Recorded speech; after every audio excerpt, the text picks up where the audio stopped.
Olá, seja bem-vindo a mais um vídeo aqui na tua Filcat TV. Hoje trago um vídeo bombástico onde Venâncio Mondlane afirma que o Estado moçambicano conhece os terroristas que estão a tirar vidas em Cabo Delgado. Veja este vídeo. As Forças de Defesa e Segurança, o CISI e o CERNIC, é que fizeram negociação com os terroristas para libertar as freiras. Significa que o próprio CISI conhece os bandidos. O Estado moçambicano conhece quem são os rostos e com quem falar perante os terroristas. Somos, nos últimos 30 anos, um dos maiores corredores de droga do mundo. E o ponto de chegada em Moçambique era justamente Cabo Delgado. A droga que é produzida a partir do Afeganistão passa por Paquistão, entra pelo Corno da África, vem, entra em Moçambique a partir de Cabo Delgado.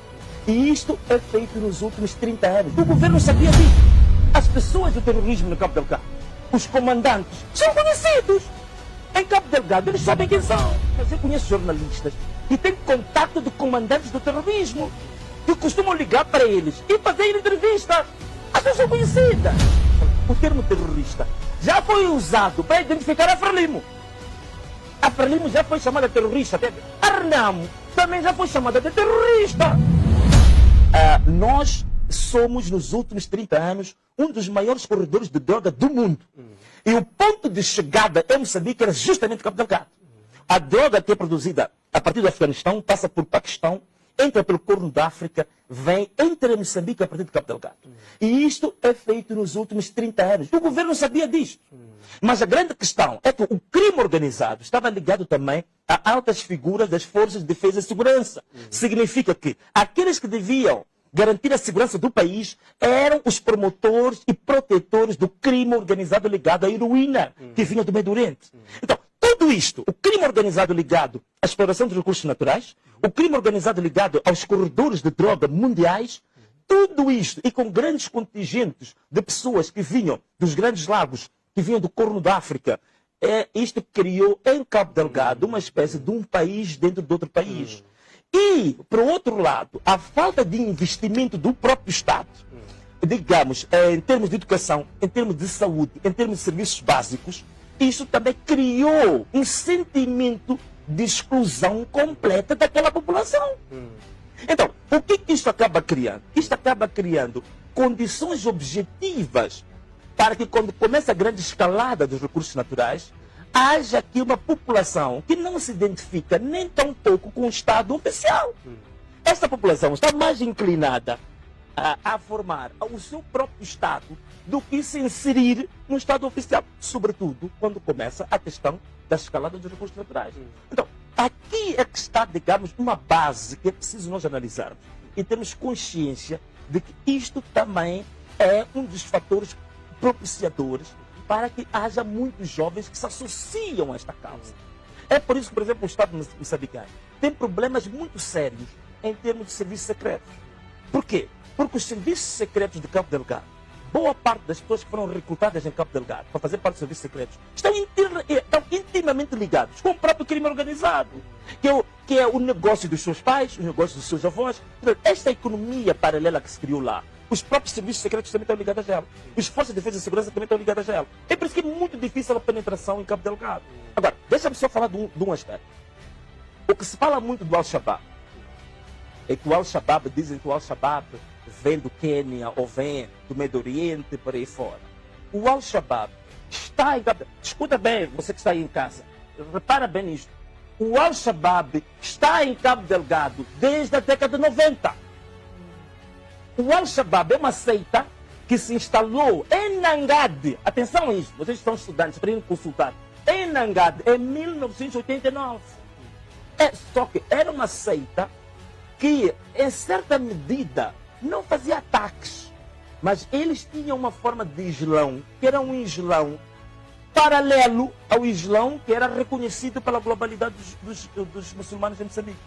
E essa seita, por exemplo, tinha uma forma de vestir muito própria. E usavam até armas brancas. Já andavam com katanas e com facas, com um turbante e com umas roupas muito típicas que usavam, por exemplo, uma calça preta, que deixavam uma parte do pé fora, uma espécie de bermudas.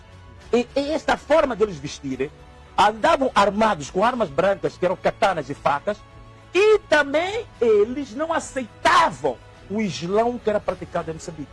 Porque boa parte destes tinham sido formados no Médio Oriente, tinham sido formados na Somália, no Quênia, num Islão totalmente diferente. E eles, já em 1989, eles invadiam as mesquitas, atacavam os imãs, os sheiks, que já estavam lá, e eles queriam implementar a Sharia desde 1989.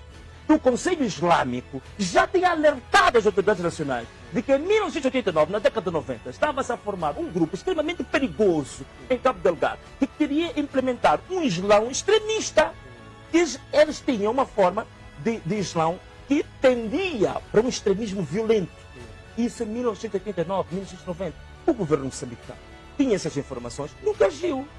Começou a agir quando, a partir de 2015, 2014, sobretudo quando, agora, você repara bem nisso que eu vou dizer, presta atenção, quando começa a florescer o negócio dos rubis, sobretudo com a instalação da Ruby Mines, né? Um dos sócios é justamente o meu amigo Samito, né? Um dos sócios de Samito e Pachinoapa, que são pessoas da Frelimo, são grandes figuras da Frelimo que eram donos, são donos da empresa da Ruby Mines.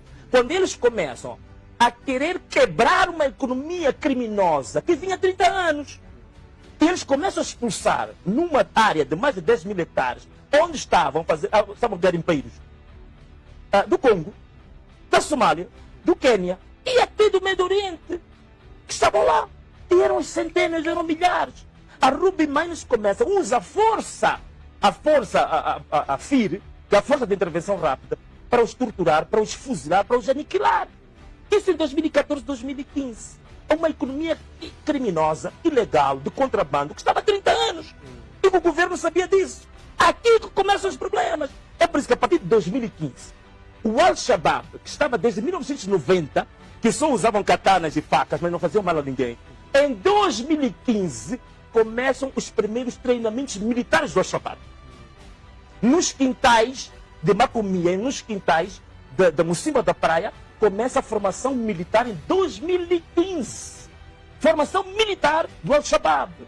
E o governo soube disto, também não agiu.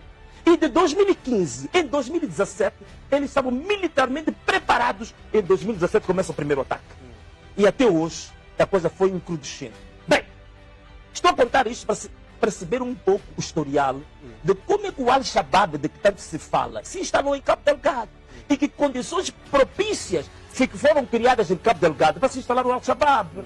Tantas condições, é falta de políticas públicas, isolamento daquela província, desprezo total e completo daquela província. E atenção, é uma província perigosa, porque ela está muito dividida do ponto de vista religioso. O conflito e a divisão entre os cristãos e os muçulmanos é muito acentuado em Cabo Delgado. É diferente daqui de Maputo. Nós convivemos com os muçulmanos e abertamente. Em Cabo Delgado isso é um problema sério, seríssimo. A costa e o Oriente e o interior estão divididos de uma forma muito acentuada. Então, esta que é mais ou menos, na minha opinião, as grandes questões que acabam propiciando o alargamento, o alastramento do terrorismo. Logicamente que, ao crescer isto, claro que o terrorismo internacional naturalmente vai fazendo ligações, vai fazendo aquilo. Parece que tem que aumentar um pouco o ar-condicionado. Noto de que estou a transpirar cada vez mais. Mas tudo bem, se calhar é para poupar um bocadinho o custo da energia, mas já acredito que o Massano vai resolver isso. Mas bem, como nós estamos aqui a falar, então, basicamente é isto que leva ao encrudescimento da questão do terrorismo se instalar em Cabo Delgado. E depois, aqui há outra questão também, é que esta história dos sem rosto é outra falsidade. As pessoas que estão, digamos, na linha da frente dos vários, porque o terrorismo também são vários grupos isolados. Eles têm uma rede de contatos, mas são grupos pequenos, que eles se instalam, é por isso que é muito difícil combatê-lo, porque eles não são um exército formal, que fazem ataques e confrontações daquelas, digamos, clássicas, né? Eles fazem pequenos ataques em pequenos grupos, e que esses grupos facilmente têm grande mobilidade, e eles podem fazer ataques e depois, digamos, dispersar-se com muita grande facilidade. Então, a história dos sem rosto ficou provada. Não vou me alargar muito nisso. Quem quiser, é só pegar nos estudos da OMR, do professor Dr. João Feixó, vai encontrar nomes concretos. Existem as pessoas. As pessoas do terrorismo no Cabo Delgado, os comandantes, são conhecidos. Em Cabo Delgado, eles sabem quem são. As pessoas são conhecidas, não são sem rostos, coisa nenhuma. Daí que eu sou a favor, só para terminar, mas eu sou a favor daqueles que, por exemplo, hoje defendem que é necessário começar a estreitar a possibilidade de haver diálogo com eles. Porque as pessoas são conhecidas. Essa história de ser roxo, isso é falso. Os nomes são muito bem conhecidos. No estudo da OMR tem uma lista muito grande sobre quem são. E eu até conheço jornalistas que ligam todos os dias. Não vou dizer aqui para proteger os jornalistas. Bom, espero que depois não me persigam a mim. Mas eu conheço jornalistas que têm contato de comandantes do terrorismo, que costumam ligar para eles e fazer entrevistas. As pessoas são conhecidas. Então, temos que acabar com essa história de que são serros, são pessoas conhecidas. Muitos deles são naturais ali da zona, sobretudo da zona costeira. Macomia, Mocima da Praia, Kisanga. Muitos deles estão ligados e são os comandantes deste movimento. Então, é possível haver diálogo com eles. Temos que acabar com isso. Na era colonial também, a Frelimo foi entendida como terrorista. Mas lá uma coisa, o termo terrorista, ainda bem que estamos falando disso, o termo terrorista já foi usado para identificar a Frelimo. A Frelimo já foi chamada terrorista, até havia um termo já um pouco mais trabalhado, dizia os turras. Quando diziam turras, estavam a dizer a Frelimo, que eram terroristas. A Renamo também já foi chamada de terrorista. Hoje, este movimento que está em Cabo Delgado também são chamados de terroristas. Então, se alguma coisa nós temos que aprender aqui. Né? Alguma coisa temos que aprender aqui. Portanto, eu sou a favor de analisar-se a possibilidade de haver laços para o diálogo com essa gente. Tanto mais que, Massambo, digo isto aqui porque quando as freiras brasileiras foram detidas, foram sequestradas, foi negociado o resgate delas. E a pergunta é, quem é que esteve na linha da frente das negociações para as freiras brasileiras serem soltas pelos terroristas? Foram os serviços de segurança de Moçambique. As Forças de Defesa e Segurança, o CISE e o CERNIC, é que fizeram negociação com os terroristas para libertar as freiras. Significa que o próprio CISE conhece os bandidos.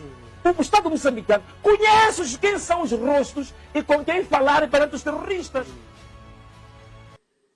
Aí está o próprio Venâncio Mondlane acusando de forma direta ao Estado moçambicano com o seu governo da Frelimo. Mas antes, por favor, lhe peço de forma humilde que possa então se subscrever se ainda não é subscrito no canal. Por favor, nos ajude a crescer clicando aí no subscrever e, claro, ative o sininho de notificação para que não perca as novidades. E tem mais, por favor, comente, deixe o seu like, isso nos impulsiona muito. Faça parte da nossa comunidade e seja o primeiro a visualizar antes da estreia.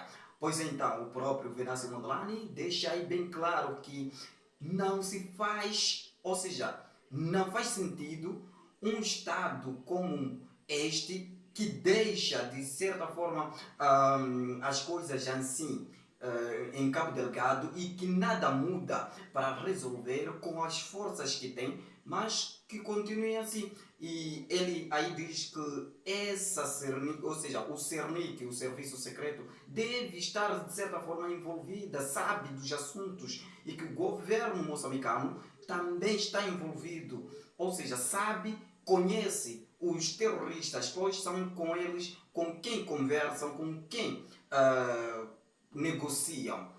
Basicamente era este vídeo que eu tinha para ti e muito obrigado por teres feito aquela subscrição. E se você se esqueceu, não perca mais tempo, por favor, nos ajude, subscreva-te. Até lá, fique bem. Tchau.